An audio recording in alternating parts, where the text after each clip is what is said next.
Hello everyone, welcome to my YouTube channel.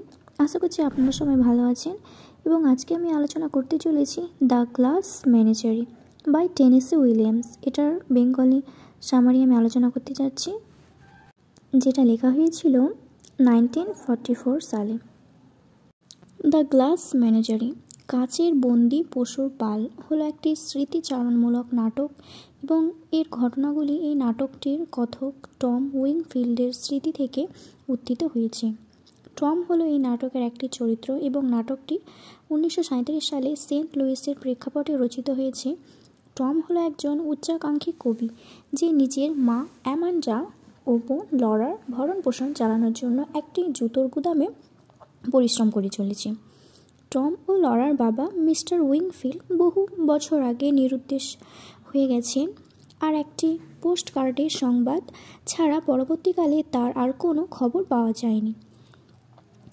Amanda, যিনি প্রকৃতপক্ষে দক্ষিণ প্রদেশের এক সুশীল পরিবার থেকে এসেছিলেন, প্রায়শই নিজের শান্ত ও মনোরম যৌবনের কাহিনী ও একাধিক প্রেম প্রস্তাবকারীদের কাহিনী বলে নিজের সন্তানদের মনোরঞ্জন করতেন। তিনি হতাশ যে তার মেয়ে লরা, যে পায়ে বন্ধনী পরিধান করে অতিরিক্ত লাজুক প্রকৃতির, সে কোনো যুবকের মনোযোগ আকর্ষণ করতে পারে না।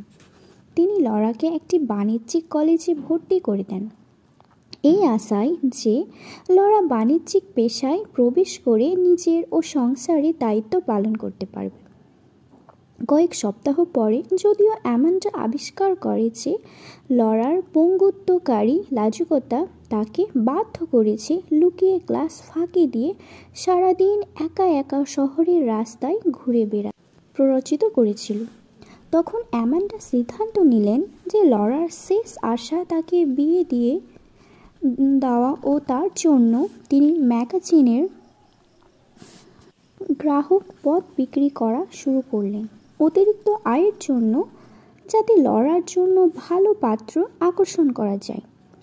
ইতিমধ্যে টম যে নিজের গুদামের কাজের প্রতি বিশ্রদ্ধ বোধ করছিল, মদ্যপান, সিনেমা দেখা আর সাহিত্যে নিজের মুক্তি খুঁজে পেতে শুরু করল, নিজের মাকে চরম বিরক্তি ও মর্মবেদনা প্রদান করে। মা ও ছেলের মধ্যে বাক বিতণ্ডা চলাকালীন একদিন টম কয়েকটি কাচের পশুর পুতুল ভেঙে ফেলল, যেগুলি লরার ভীষণ প্রিয় সংগ্রহ ছিল। লরার ভবিষ্যৎ নিয়ে অ্যামান্ডা ও টম আলোচনা করল, আর অ্যামান্ডা